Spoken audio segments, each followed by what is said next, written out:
방송에서 제공하는 투자 정보는 투자 판단에 대한 조언입니다. 방송에서 제공하는 주식의 가치, 가격 상승 및 가격 하락에 대해서는 방송사에서 보장하지 않습니다.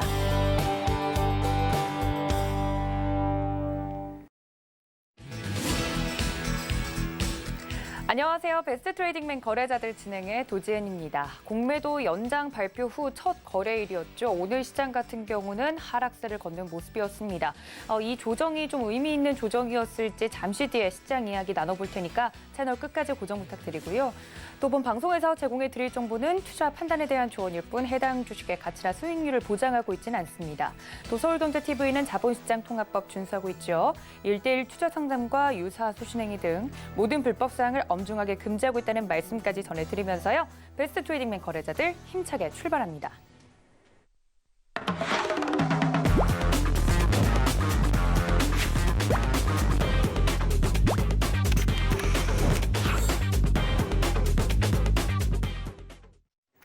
네, 요즘 누구보다도 시청자 여러분을 바쁘게 만나고 계신 분이죠. 허반석 위원님 모십니다. 위원님 어서 오세요. 안녕하세요.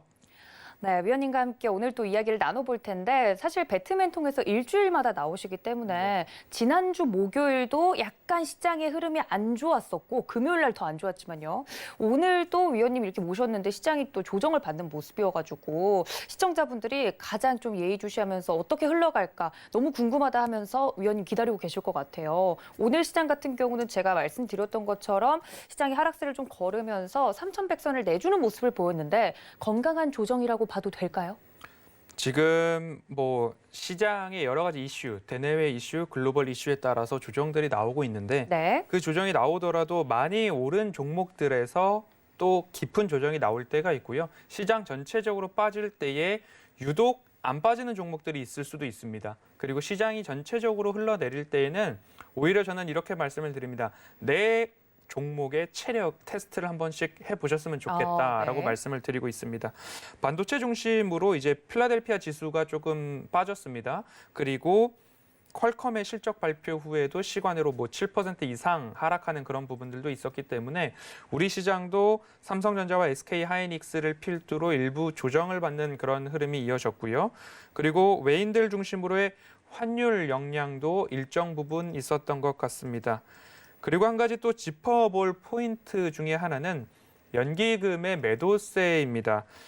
12월 24일부터 오늘까지죠. 약 28거래일 동안 순 매도를 이어가고 있는데 그 규모가 약 10조 원 가깝게 육박하고 있습니다. 9조 8,870억이라는 통계가 나오고 있는데요.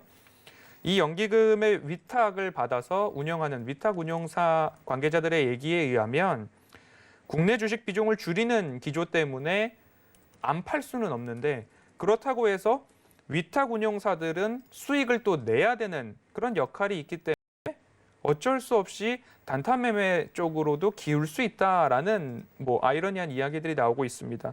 이 연기금의 매도세가 일부 진정이 된다라고 한다면 큰 상승 흐름 속에서의 일시적인 조정이다라고 좀 봐주시면 좋을 것 같고요. 네. 애플카 이슈 여전히 현대 기아차 그룹을 뒤흔들고 있습니다. 그런 부분들 봐주시면 좋을 것 같고요. 그리고 체력이 튼튼한 종목들 제가 이렇게 이름을 붙였습니다. 허반석의 모멘텀 체크리스트. 이 체크리스트 세 가지를 제가 오늘 방송에서도 누누이 말씀을 드릴 텐데 그 부분에 부합한 종목이라고 한다면 이렇게 시장이 흔들릴 때에도 오히려 가져가 볼 만하고 더 담아 볼 만하다라는 말씀을 드리면서 너무 시장의 흔들림에 걱정하시기보다는 오히려 내 종목이 튼튼한가, 체력이 여유로운가 이 부분을 체크하는 시기로 좀 보내시면 좋겠습니다. 알겠습니다. 위원님께서 말씀을 해주신 것처럼 연휴 전에 좀 숨고르기 장세가 나오는 모습입니다. 그 안에서도 내 종목이 시장 대비 더 빠지는 종목들도 있을 수 있고요. 하지만 시장이 빠지는 거에 비해서 잘 버텨주는 종목들도 있습니다. 이렇게 내가 가진 종목들의 기초 체력을 좀 테스트해 볼 수 있는 기간이다라고 말씀을 해주시면서요. 그 체크리스트에 대해서는 잠시 뒤에 방송 중에 녹여내 주신다고 하니까 끝까지 함께해 주시면 좋을 것 같고요. 또 여러분들 노란톡 열어두고 있겠습니다. 서울경제TV 배트맨 검색을 정확하게 하시고 들어오시면 QR코드 통해서 지금 입장이 가능하니까 많은 참여 부탁드리도록 하겠습니다. 자, 오늘 같은 경우는 위원님께서 말씀해 주신 것처럼 간밤에 미국 필라델피아 반도체 지수가 2% 넘게 내리면서 대형주들도 좀 빠지는 모습이었는데요. 그 와중에서도 저희가 꼭 체크를 하고 넘어가야 될 이슈들부터 짚어보도록 하겠습니다. 투데이 이슈 함께 만나보시죠.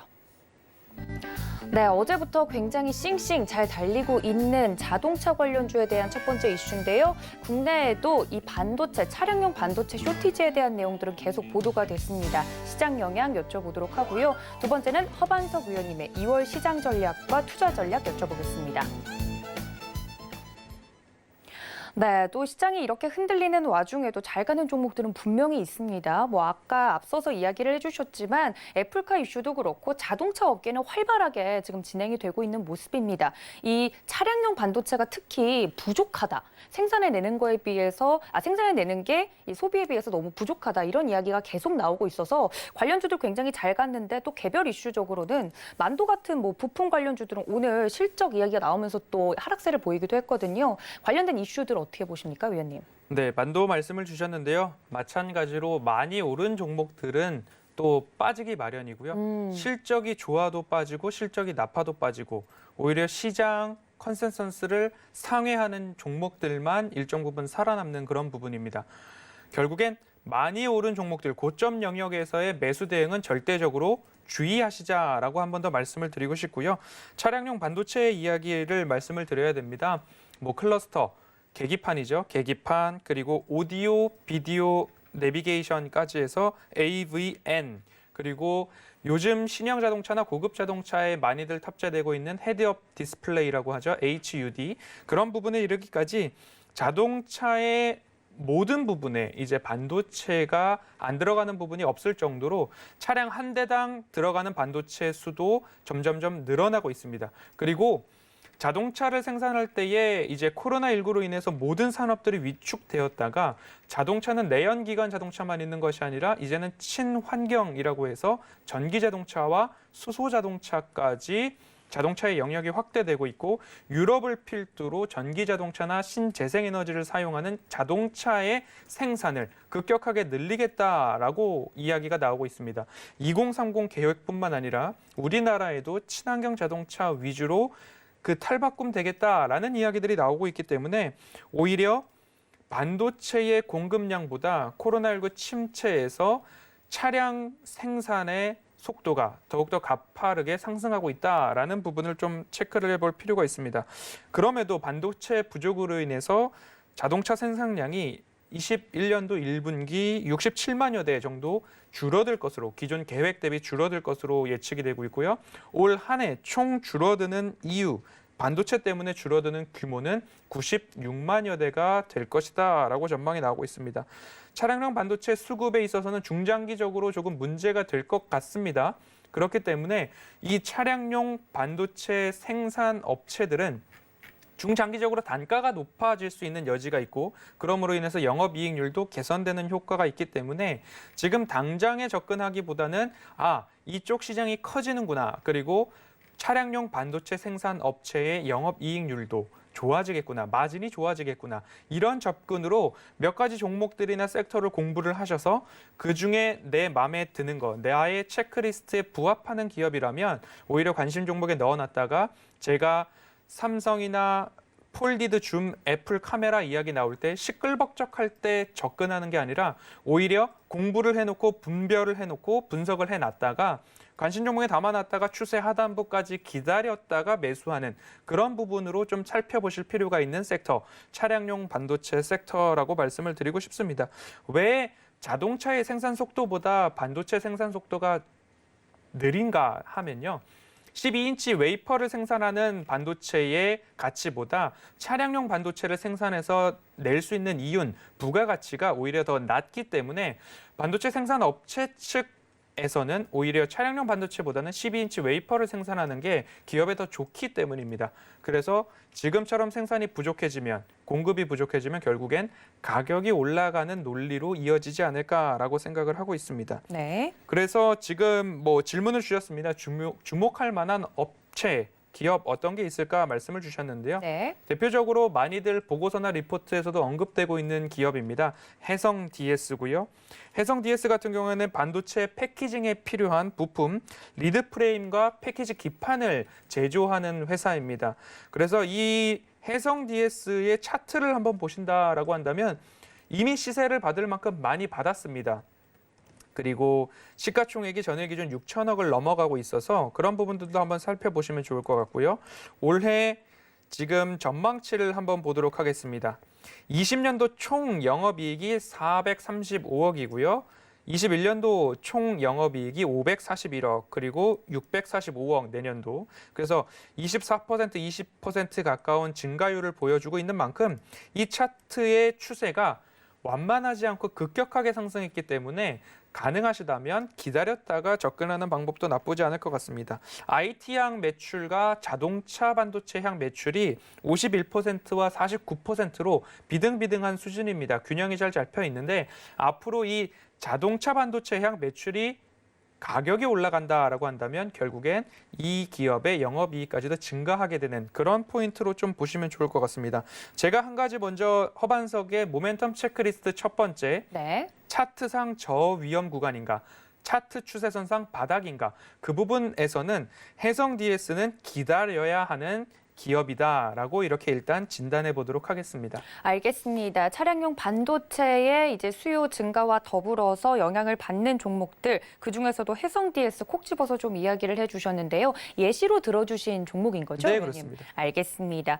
첫 번째 체크리스트가 차트상 저위험 구간인가 아닌가를 여러분들이 종목을 고를 때 좀 봐야 된다는 이야기를 해주셨는데요. 그리고 이제 처음에 이제 시장 이야기를 할 때 애플카 이야기도 나와서 제가 여쭤보도록 좀 하겠습니다. 애플카 관련해서 는 오늘도 이슈가 계속 있었는데요. 뭐 계약이 정말 임박했다 이런 이야기가 나오면서 현대차, 기아차 계속해서 이번 주 움직임을 보여주고 있습니다. 관련된 종목들에 대해서 만약에 허반석의 체크리스트 이제 기준을 들이댄다면 너무 위험한 구간인 거죠?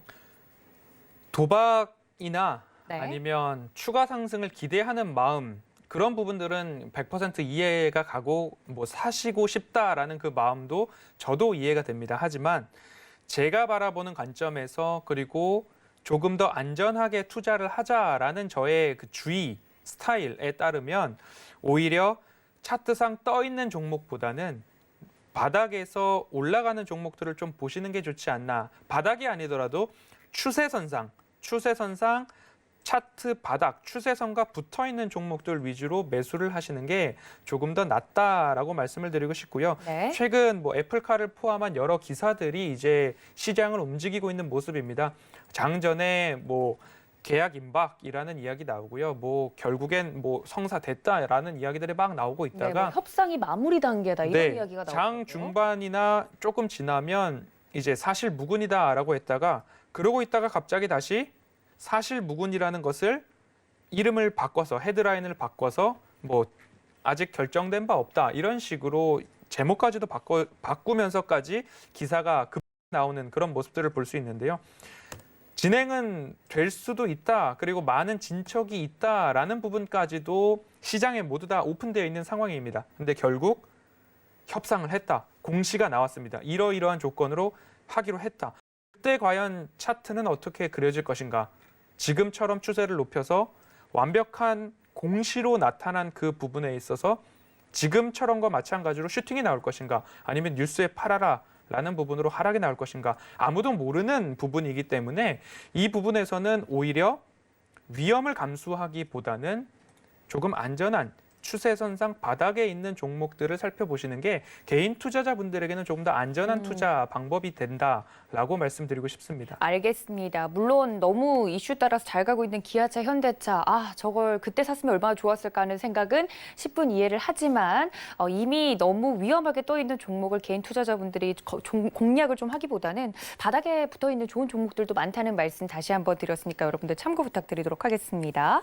자, 그렇다면 두 번째 이슈로 좀 넘어가 볼까요? 이번 주는 2월 이제 첫 거래일 시작된 뒤로부터 위원님들한테 2월은 또 어떻게 보내야 되나요? 하고 여쭤보고 있습니다. 2월 시장 전망과 좀 투자 전략을 여쭤보려고 하는데 또 준비하고 있는 방향들이 다 위원님들 색깔마다 다 다르더라고요. 허반석 위원님은 어떻게 준비하고 계신가요? 네, 제가 올해 베스트 트레이딩맨에서 말씀드리고 있는 종목이나 기업들, 섹터만 본다 하더라도 포스트 코로나를 준비하자, 경기 회복과 소비 회복을 좀 준비하시면 좋겠습니다라는 굵직한 바운더리를 좀 제시를 해드렸습니다.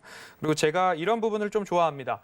11월부터 제가 이런 뭐라 그럴까요? 각 월마다 하나의 슬로건을 조금 제 나름대로 붙여보고 있는데요. 네. 11월 달에는 제가 편안히. 시장이 주는 편안한 수익을 취하자라고 말씀을 드렸습니다. 그렇죠. 편안히 시장에 주는 수익을 취하자라고 말씀을 드렸는데요. 지금 코스피 차트입니다. 코스피 차트 11월부터 현재 11월 시작을 기점으로 상승이 지속적으로 나왔습니다. 오히려 저는 11월 시장이 주는 편안한 수익을 취하시고 그리고 12월은 이렇게 말씀을 드렸습니다. 차분히 1월을 준비하자라고 말씀을 드렸는데 오히려 11월, 12월 모두 시장이 주는 수익을 취하는 그런 구간으로 오버슈팅이 나오지는 않았나라는 생각도 드는 그런 11월, 12월이었습니다. 그리고 1월에 접어들면서 제가 결국엔 이렇게 말씀을 드렸습니다. 금년도 1월은 예년의 1월, 중소형주 랠리를 포함한 예년의 1월이 아니라 절호의 1월을 만드셔야 합니다라고 말씀을 드렸습니다. 시장이 주는 편안한 수익을 얻는 11월, 그리고 1월을 준비하는 차분한 12월 준비를 했다면 예년의 1월이 아닌 절호의 1월을 만들어서 수익을 거두시기 바랍니다라는 의미로 좀 말씀을 드렸습니다. 그리고 마찬가지로 제가 부끄럽지만 공언한 대로 가족방 분들은 괜찮은 오히려 절호의 수익을 거두셨다라고들 이야기하고 자축하고 있는 그런 모습인데요. 네. 2월을 말씀을 드리면서 이렇게 말씀을 드리고 싶습니다. 지금은 매집 구간이다. 그리고 단순하지만 명확한 기준을 가지고 그 종목들, 기업들을 매집하는 구간이다라고 말씀을 드리고 싶습니다. 네. 그러면서 제가 서두에 말씀드렸듯이 허반석의 모멘텀 체크리스트를 말씀을 드리고 있는데요. 네. 첫 번째 기준은 차트상 저위험 구간인가를 한번 보셨으면 좋겠어요. 제가 종목을 설명을 드릴 때마다 추세선을 그리면서 말씀을 드리고 있는데 그 추세선상 추세선 바닥에 붙어있는 종목들을 한번 살펴보셨으면 좋겠고요. 두 번째로 차트상 추세 바닥인지 저위험인지 보셨으면 두 번째 숫자상 매출과 영업이익이 증가하는 기업인가 더불어서 수급까지도 눈에 보이는가 살펴보셨으면 좋겠고요. 세 번째 그 기업 미래를 이끌 현재 이 상향, 우상향하고 있는 추세를 이어갈 만한 모멘텀이 무엇인가라고 이 체크리스트 3개를 딱 꼽아 놓으신 다음에 각각의 내가 관심 종목으로 넣어놨거나 내가 보유하고 있는 종목들을 하나하나 대입해 보시면 좋겠습니다. 그 종목들을 대입해 봤을 때 차트상 추세 바닥이면 그리고 숫자상 영업이익과 매출액이 늘어나고 있다. 그리고 수급까지도 확인되고 있다. 그리고 미래의 먹거리, 모멘텀으로 무엇을 적어볼까 했을 때 딱 떠오르는 한 가지가 생각난다면 그 3가지 기준에 부합한다면 오히려 저가에 매집하는, 매수를 하는 그래서 최고 상단에서 최대 수익을 실현할 준비를 하는 그런 2월이 되시면 좋겠다라고 말씀을 드리고 싶습니다. 그렇기 때문에 네. 차분 시장, 준비하는 시장, 절호의 시장 이제는 다시 단순한 기준을 가지고 명확하게 종목을 선정하고 매집할 구간이다라고 정리해 보겠습니다. 알겠습니다. 저희 위원님과 연말부터 함께 하셨던 분들은 1월에 지금 시장이 굉장히 폭발적으로 올라올 때 수익을 극대화하지만 그렇지 못한 분들도 분명히 계시거든요. 그런 분들에게 2월이 절호의 찬스가 될 수 있다. 이야기를 해주시면서 친절하게 또 기준을 알려주셨습니다. 종목을 선정하실 때 차트상 저위험 구간인가 아니면 숫자상 매출과 영업이익이 눈에 보이는가 또 세 번째는 가시적인 모멘텀이 있는가 이 3가지 기준에 부합하는 종목들을 여러분들이 좀 찾으시면 좋겠다. 까지 이슈에 녹여서 이야기를 해드렸습니다. 여러분들 이 점까지 참고해 주시면 좋을 것 같고요. 오늘 투데이 이슈 여기서 마무리 짓고 저희는 종목 이야기로 돌아오겠습니다. 잠시만요.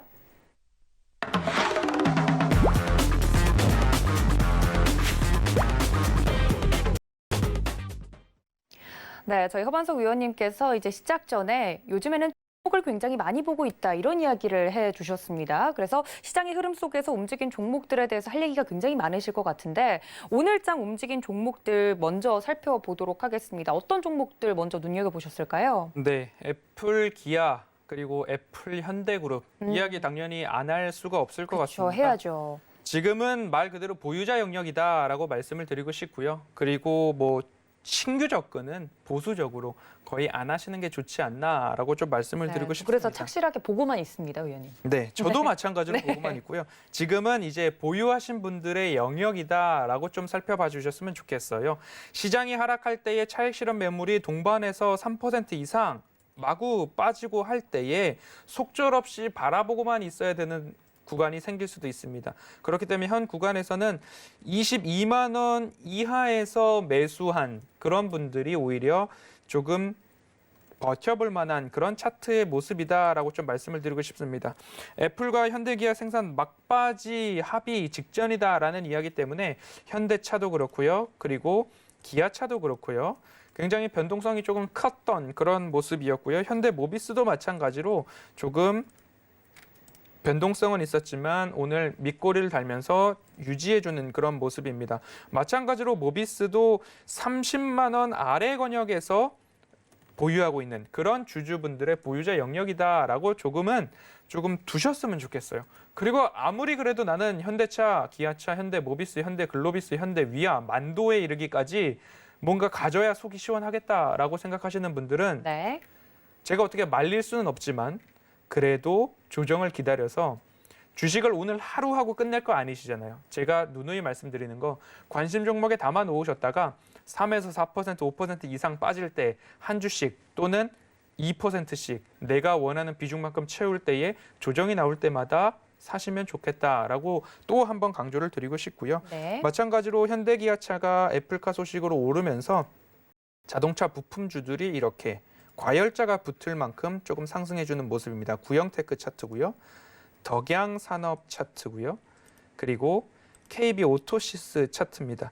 이렇게 자동차 부품주까지도 뭔가 이 현대기아 그룹의 애플카 소식에 동반해서 움직이는 모습이고요. 그리고 보도들에 따르면 지금 현대기아차에 공장이 지어지는 부근에 부지를 갖고 있거나 공장이 진출해 있는 기업들의 주가까지도 들썩이는데 결국 그 뉴스에 움직이는 종목들보다 오히려 팩트로 숫자, 차트, 모멘텀, 영업이익, 매출 이런 부분에 오히려 집중을 해서 매수를 하시려고 노력을 거듭하신다면 위험을 줄여서 수익에 좀 더 가까이 다가가는 그런 모습.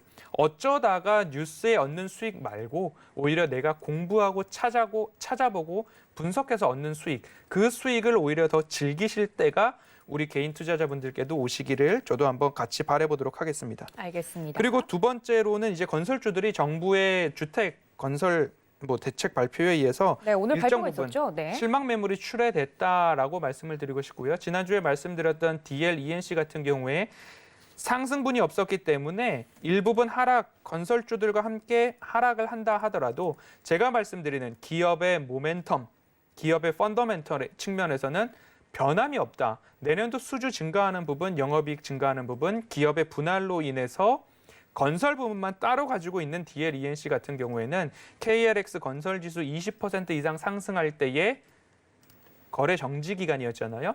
그 상승분 아직 반영이 안 됐다라고 말씀을 드리고 싶고요. 그리고 DL 같은 경우에도 마찬가지로 다시 거래 정지 이전 그리고 유화 사업부가 DL로 편입이 되어 있기 때문에 실망 매물이 조금 나온 모습인데 곧장 예전 대림 산업 시절까지 그것을 넘어가는 수준까지 주가가 반등했다라는 부분까지도 좀 살펴보신다면 오히려 저평 부분에서 매수하시는 그런 대응으로 조금 살펴보셨으면 좋겠고요. 네. 지난주에 제가 베스트 트레이딩맨 목요일 날 말씀드렸던 가격보다는 현재 그래도 올라와 있는 모습입니다. 그렇기 때문에 너무 걱정하시지는 마시고 오히려 펀더멘털 측면에서는 변함이 없다라고 좀 봐주시면 좋을 것 같습니다. 알겠습니다. 네, 또 그리고 준비해 주신 그리고 거 또 한 있으실까요? 가지가 이제 오늘 우리 시장에서 이야기들이 좀 나왔던 부분입니다. 예를 들면 EID라는 기업인데요. 네. 이 기업 같은 경우에 오늘 상한가 근접했던 그런 모습이고요. 그리고 이트론 같은 경우에도 마찬가지로 상한가까지 근접한 그런 흐름입니다. 이 두 기업의 공통점을 찾아본다라고 한다면 러시아에서 개발한 코로나19 백신입니다. 스푸트니크 V라는 백신인데요. 이 백신을 생산하는 생산 위탁업체가 국내 강원도 춘천에 있는 한국 코러스라는 비상장 회사입니다. EID와 이트론이 각각 100억씩 한국 코러스의 지분을 취득했고요. 그 지분의 단가가 약 10,000원 언저리였는데 장 외에서 현재 2만 원까지도 시세가 나왔다라고 합니다. 그리고 우리 시장에 그리고 EU와 유럽, 브라질, 멕시코, 인도까지도 스푸트니크 백신에 대한 허가 그리고 승인을 기다리고 있고 접종을 이미 동유럽 국가에서는 많이 받았다라고 합니다. 그런 부분들에 대한 조금 부각이 되면서 EID와 이트론의 시세가 조금 나온 모습인데요. 이 부분에 오히려 조금 더 기름을 부었다라고 할까요?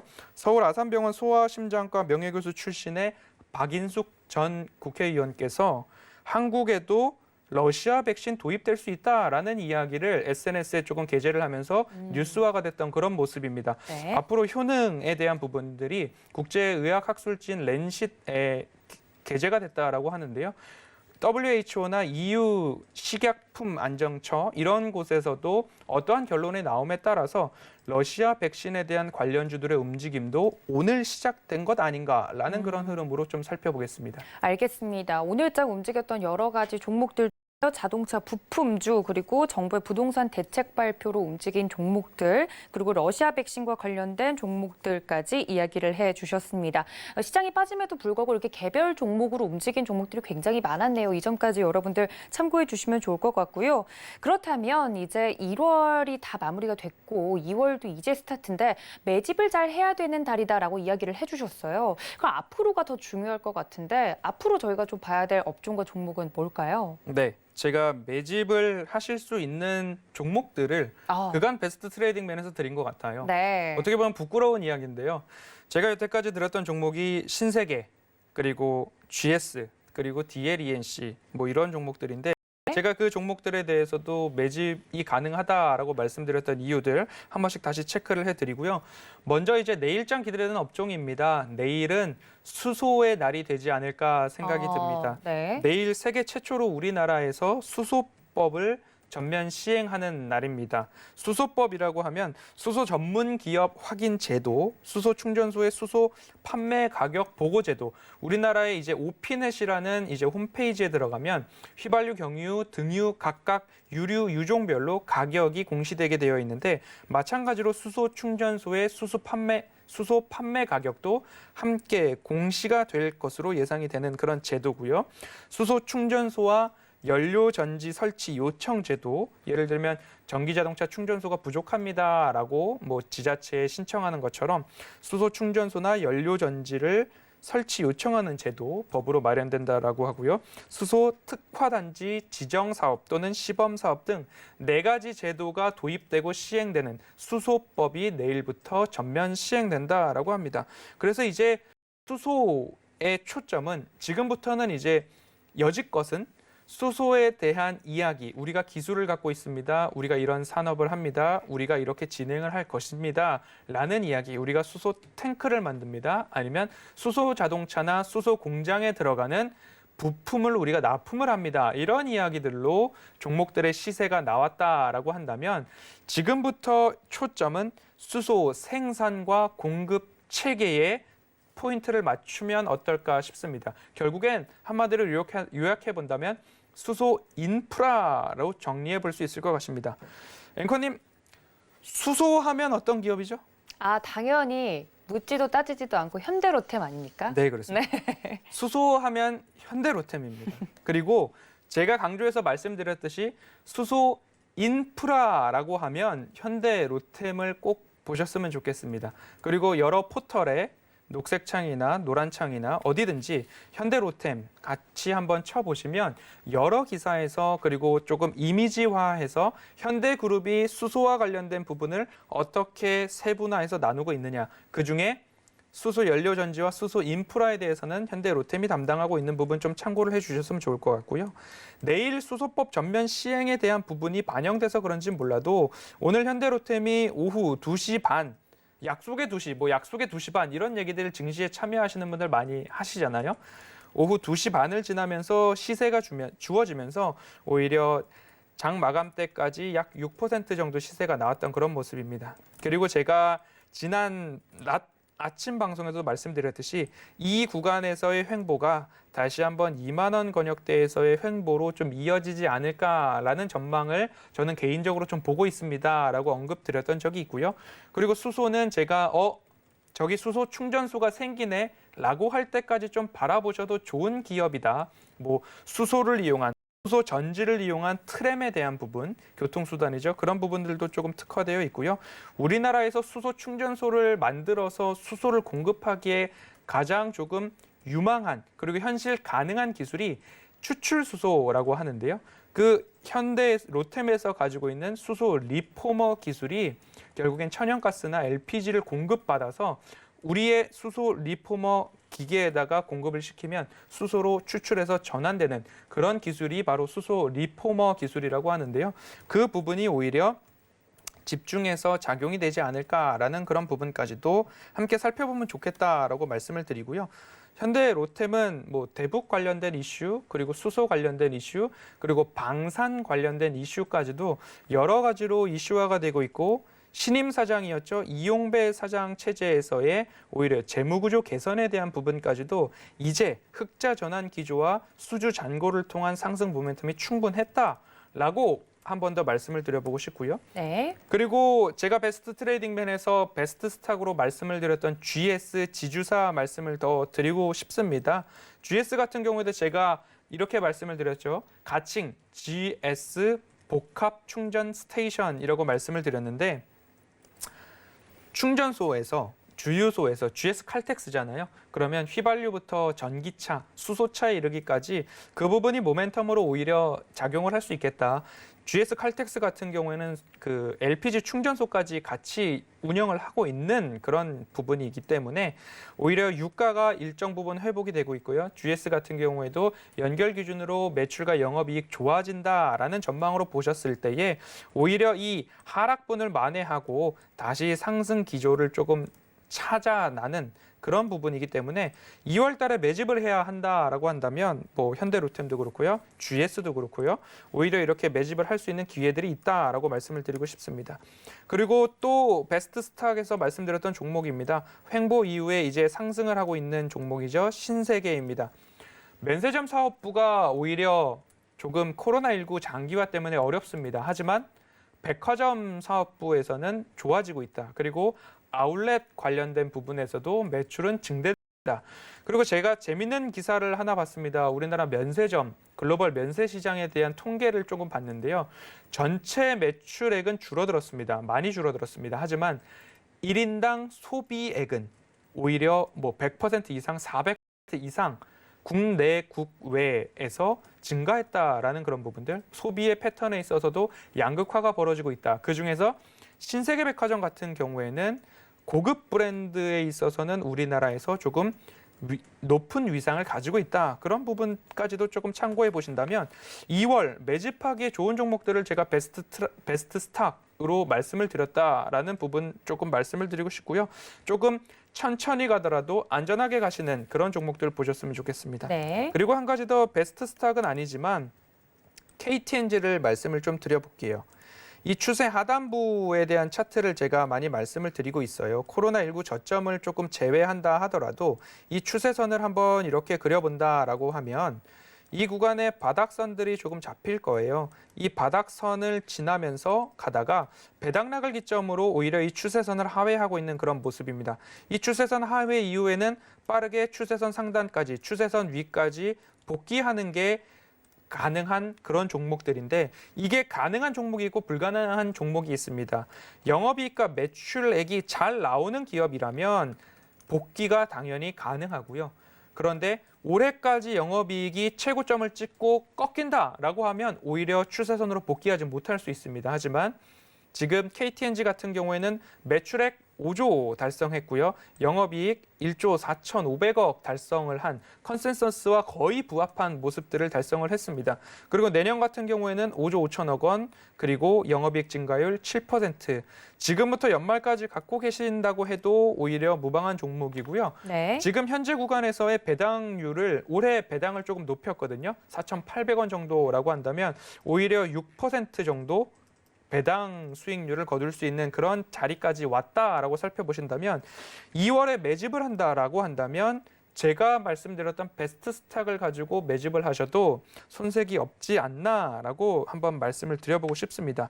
그렇기 때문에 2월 동안에 매집을 하는 구간으로 잘 살펴보시기를 당부드리고 싶고요. 네. 끝으로 지난주에 말씀드렸던 DLENC입니다. 네. DLENC 마찬가지로 차트상으로 보기는 해석을 하기에는 분석을 하기에는 조금 무리가 있어 보이지만 건설 업종에서 대부분의 기업들이 연간 그리고 지난 11월부터 1월까지 20% 이상의 상승률을 보여주었습니다. 예를 들면 HDC 현대산업개발입니다. 지금 12월을 기점으로 2월 중순, 1월 말까지 오히려 상승분을 오늘장에서 조금 반납을 하는 모습입니다. 왜냐하면 정부의 부동산 대책이 오히려 공공 쪽으로, 공공주택 쪽으로 조금 핵심이 짚어져 있어서 거기에 대한 실망 매물이 조금 나온 부분도 있고요. 오히려 뉴스에 팔아라가 좀 작용한 부분도 있는데 HDC 현대산업개발이나 대우건설이나 그리고 GS건설도 마찬가지고요. 이런 부분에서 봤을 때는 많이 올랐기 때문에 떨어진 부분입니다. 하지만 DLENC 같은 경우에는 많이 오르지 않았기 때문에 하락률이 다른 종목들 3에서 5% 빠질 때에 오늘 2%에서 밑꼬리 달고 다시 올라와준 모습인데요. 이 흐름을 조금 더 이어간다라고 한다면 제가 말씀드렸던 신규 상장주이기 때문에 이 차트 구간에서 짚어주고 있는 13만 7천 원 권역의 차트 바깥까지도 장기적인 추세로서는 살펴볼 만한 종목이다. 허반석의 체크리스트 1, 2, 3번 차트가 저위험 구간인가? 그리고 숫자상 영업이익이나 매출이 증가하는 그런 부분인가? 그리고 세 번째로 모멘텀이 있는가?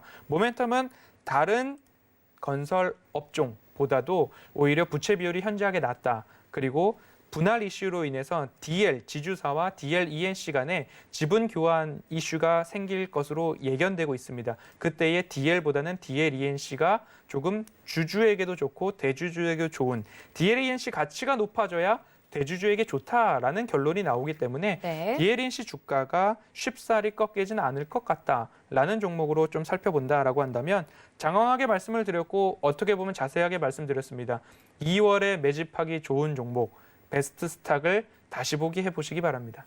알겠습니다. 정말 위원님께서 여러 가지 이 세 가지 체크리스트에 다 부합하는 종목들을 미리 좀 말씀드렸기 때문에 좀 발빠르게 보셨으면 좀 미리부터 잡을 수 있지 않았을까라는 생각이 드는데요. 정말 여러 가지 종목들 이야기를 해주셨습니다. 그중에서도 뭐 수소 관련한 종목들은 꾸준히 연말부터 이야기를 해주셨던 종목들이라 수소법이 이제 진짜 나온다고 하니까 이제야 좀 피부로 와닿는 느낌인데요. 이렇게 모멘텀이 살아있는 수소 관련 종목들 근데 사실 굉장히 많잖아요, 위원님. 뭐 여러 가지 종목들이 있지만 동아화성이라든지 두산퓨얼셀, 뭐 상하프론테크 다른 종목들도 이 모멘텀이 살아있다는 점에서는 다 긍정적으로 보시는 거예요, 위원님? 제가 세 가지 체크리스트를 나눠서 드리는 이유가 네. 이미 시세를 많이 받은 종목들에 있어서는 뉴스에 팔아라라는 시장 대응이 나올 수도 있습니다. 그렇기 때문에 아무리 모멘텀이 좋고 수소 섹터로 결부되어 있다 하더라도 차트상 저위험 구간인가라는 부분을 제가 왜 1번으로 빼놓았는지를 한번 생각해 보시면 시세가 많이 분출되어 있고 이미 차트상 고점 영역을 동아화성 같은 경우에는 1월 22일 그리고 전일장이죠. 2월 3일까지도 조금 빠지고 있어요. 그런 부분들 윗꼬리를 달고 차트상 고점 부분인 것을 테스트하고 있지는 않나라고 좀 살펴보신다라고 한다면 제가 1번에다가 차트상 저위험 구간인가라고 말씀드렸던 이유는 가장 우리가 먼저 눈에 확 들어오는 거예요. 뭔가 필터링을 할 때에 차트를 열어놓고 차트가 추세 바닥인가 아니면 고점 부근인가를 빨리빨리 한번 넘겨보실 수 있기 때문에 첫 번째에다가 차트상 저위험 구간인가라는 체크리스트를 넣어놨습니다. 네. 그렇기 때문에 아무리 수소 섹터다, 아무리 애플카다, 아무리 삼성, 애플, 폴디드 줌 카메라다 여러 가지 이슈가 있겠지만 개인 투자자분들이 조금이라도 안전하게 시장에서 이겨내고 수익을 내시기 위해서는 고점 영역에서의 빠른 대응이 불가능하다라고 한다면 차트상 저위험 구간 그것만 한번 잘 챙겨보신다면 시장에서 거뜬히 수익 내실 수 있다라고 정리해 보겠습니다. 알겠습니다. 체크리스트를 3개나 주신 데는 이유가 있었군요. 수소 관련한 종목들 중에서도 옥석 가리기는 필요하다 말씀을 드렸습니다. 노란톡 활짝 열어두고 있습니다. 서울경제TV 배트맨 검색하시고 들어오시거나 QR코드 통해서 입장 가능하니까 많은 참여 부탁드리고요. 그럼 저희는 베스트 스탁 시간으로 돌아오겠습니다. 잠시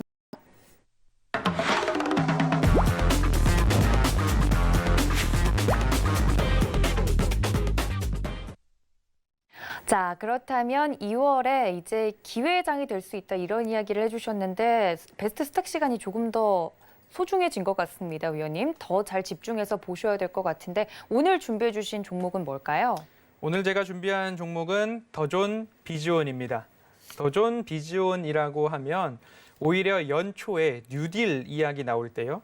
뉴딜 이야기 나올 때 디지털 뉴딜 그리고 BBIG 얘기할 때에 더존 비즈온이라는 기업명을 처음 들었던 분들도 계실 겁니다. 그런 부분들로 한번 살펴보고자 합니다. 소프트웨어 개발에 특화되어 있는 기업이고요.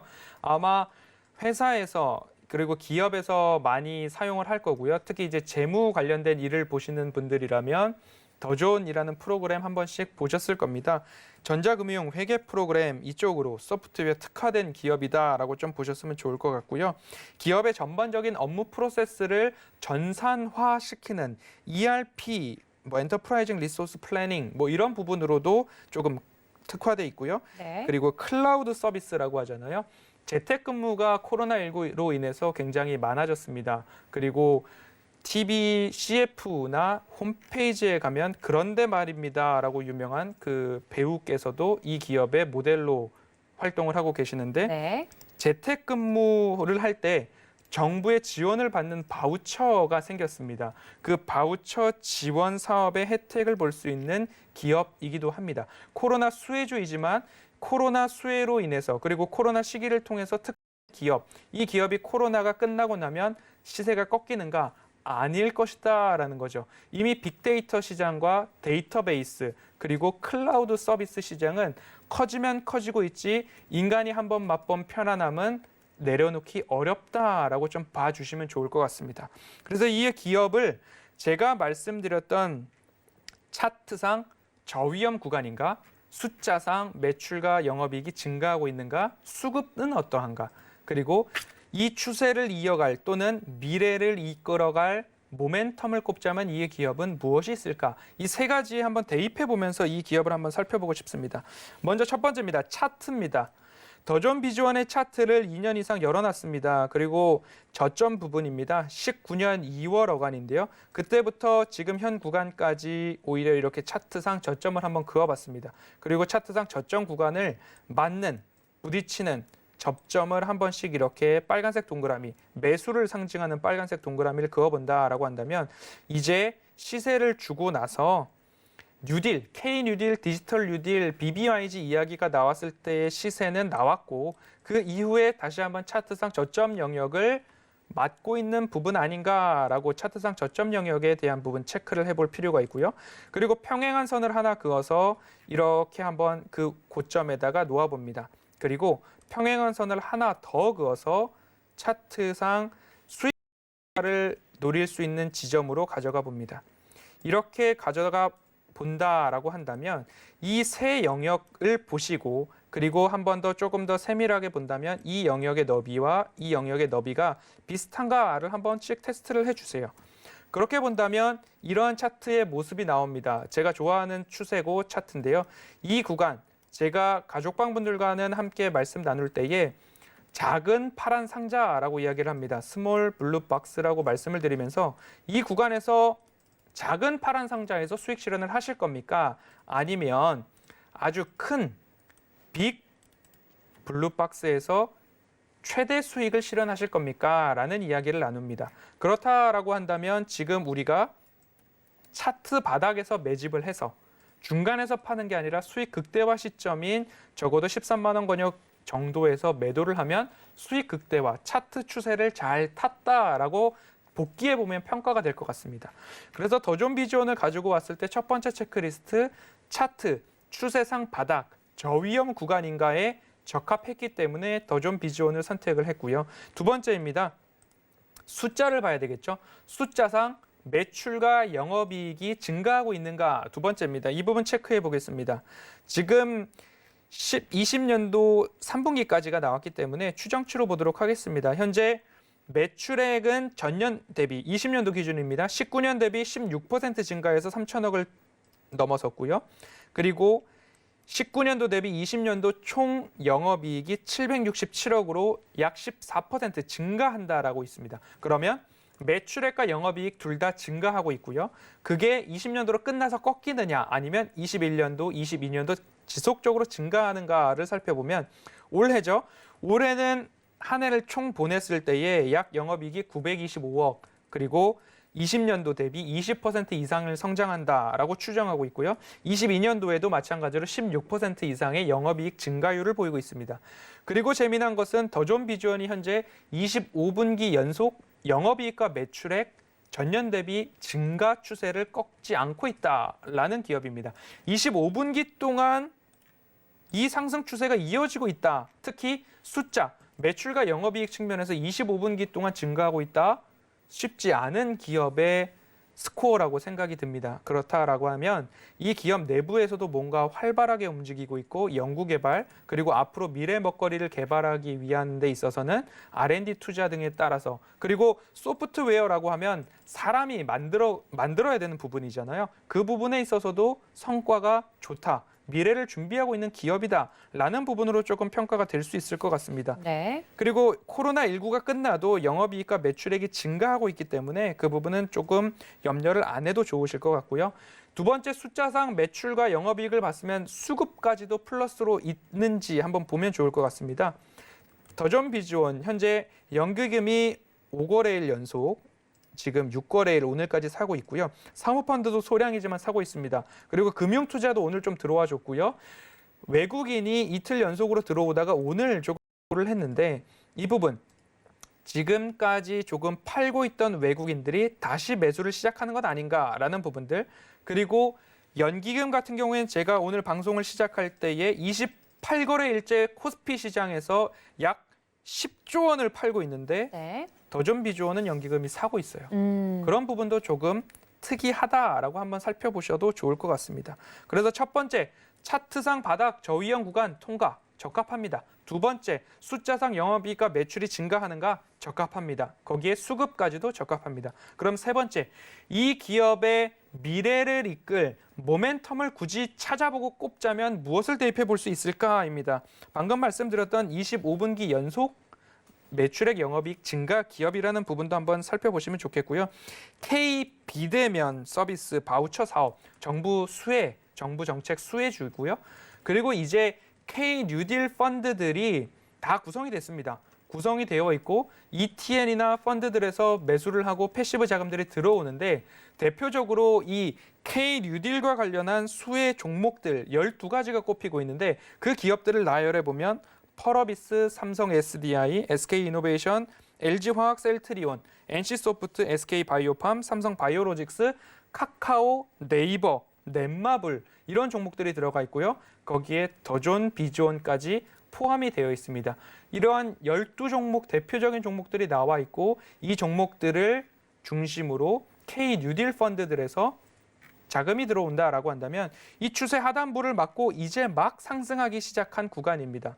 그렇다고 한다면 시청자님들께서도 오히려 매수 타이밍으로 살펴보시면 어떨까? 허반석의 모멘텀 체크리스트 1, 2, 3번에 적합합니다. 그래서 저는 오늘 이렇게 말씀드리고 싶습니다.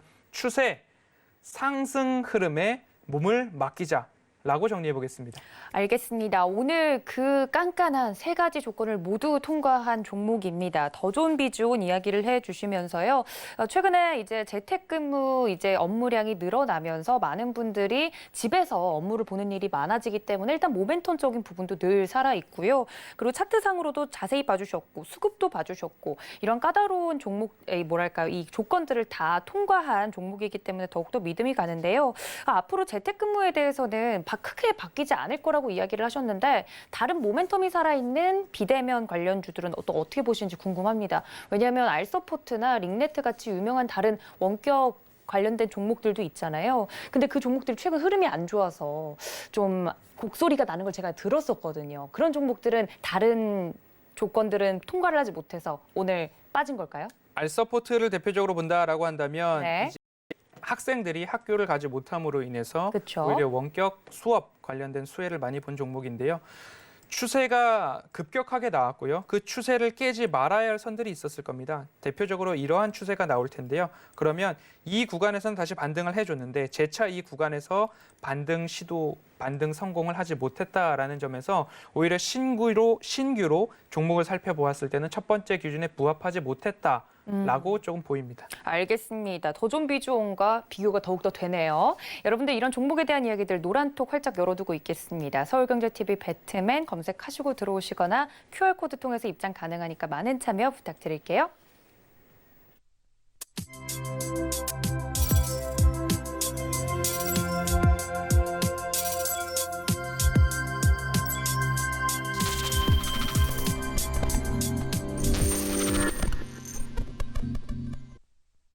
네, 오늘의 베스트 스탁이었던 더 좋은 비중까지 만나봤습니다. 1시간 동안 시장 이야기부터 종목 이야기까지 해주신 저희 허반석 위원님께 감사 인사드리겠습니다. 위원님 고맙습니다. 감사합니다.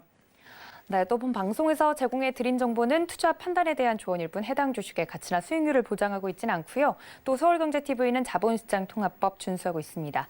1:1 투자 상담과 유사 수신행위 등 모든 불법 사항을 엄중하게 금지하고 있다는 말씀까지 전해드리면서 오늘 저희가 준비한 소식 여기까지고요. 심야 상담소까지 많은 시청 부탁드립니다.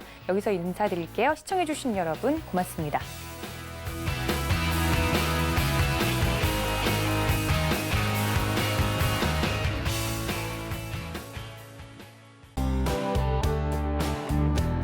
본 방송에서 제공하는 투자 정보는 투자 판단에 대한 조언입니다. 방송에서 제공하는 주식의 가치, 가격 상승 및 가격 하락에 대해서는 방송사에서 보장하지 않습니다.